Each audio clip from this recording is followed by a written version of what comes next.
Hello everyone, I am Crawlers and this is another ridiculous loadout. A series where I whore myself out for cheap views, running one of the suggested comments from the loadouts. Wait, reverse that. Okay, so I've been getting so many requests, and apparently it's getting popular, the series is, that I think we're gonna have to start voting on these loadouts.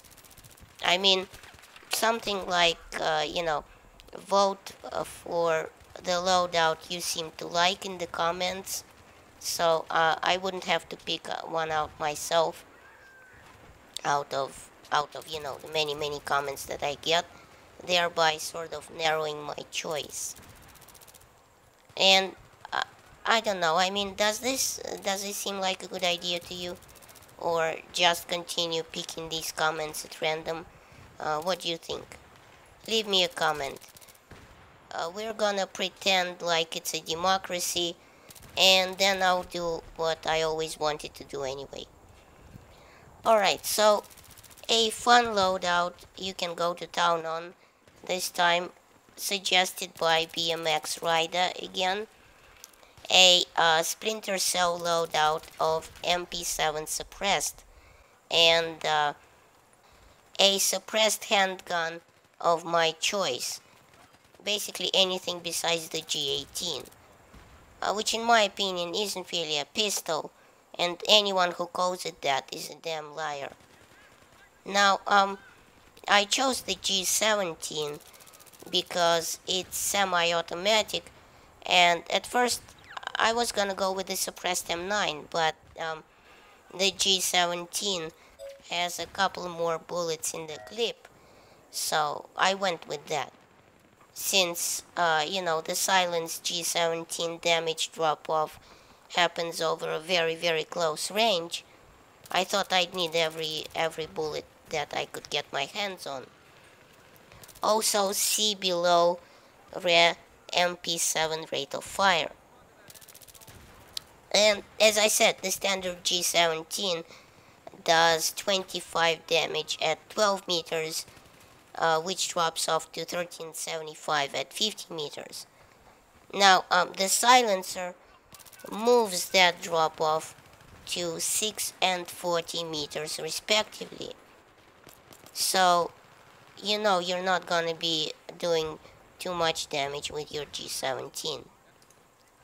Now, the only attachment mentioned was the silencer, so I assumed not to equip the extended mags or any kind of sight, which is a shame too, because I really love the American Hollow sight, or the Russian Cobra sight. And this weapon, I mean, has terrible iron sights. Can't really see a thing from them. They're short and stubby and just bad.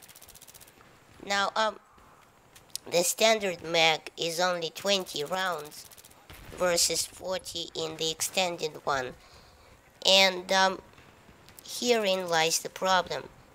The MP7 fires at a mind-numbing 950 rounds a minute.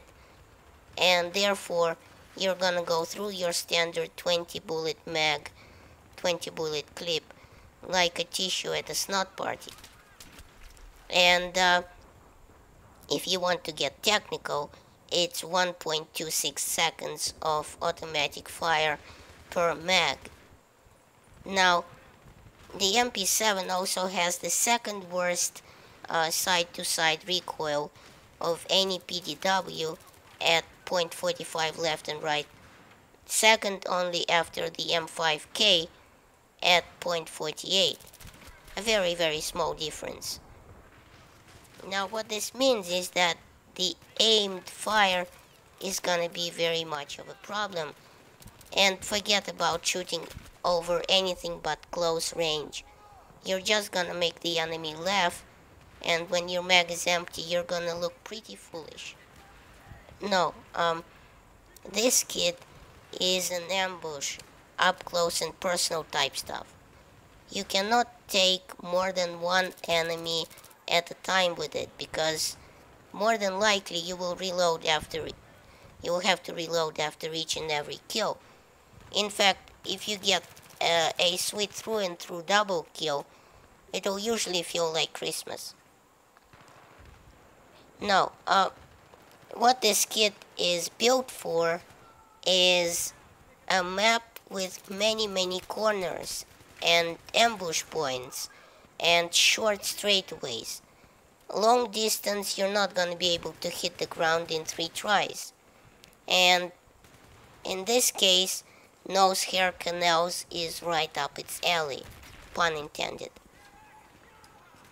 Now, the stock MP7 does have one thing going for it though.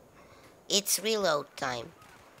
Completely empty, reload is the fastest among all PDWs, clocking in at 2.6 seconds. Since you don't have to pull back on the charging handle after inserting the mag. You don't even have to take your hand off the handle and off the trigger. There's a small catch release on the side of the gun. In fact, the completely empty reload is so fast, it's only 1/10 of a second slower than the non-empty reload.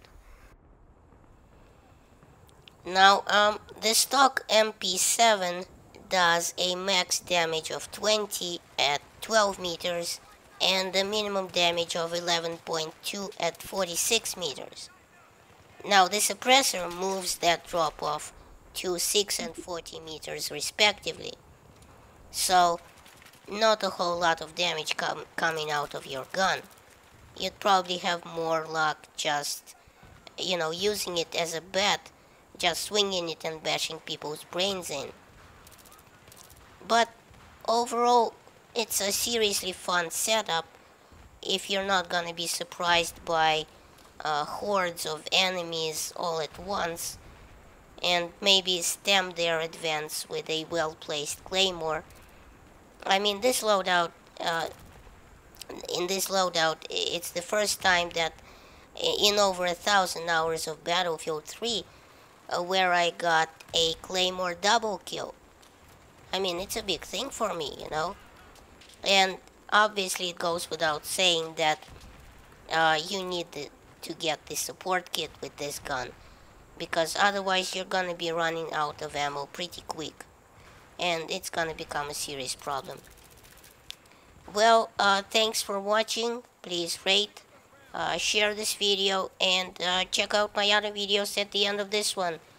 And remember, in Soviet Russia, YouTube subscribes you.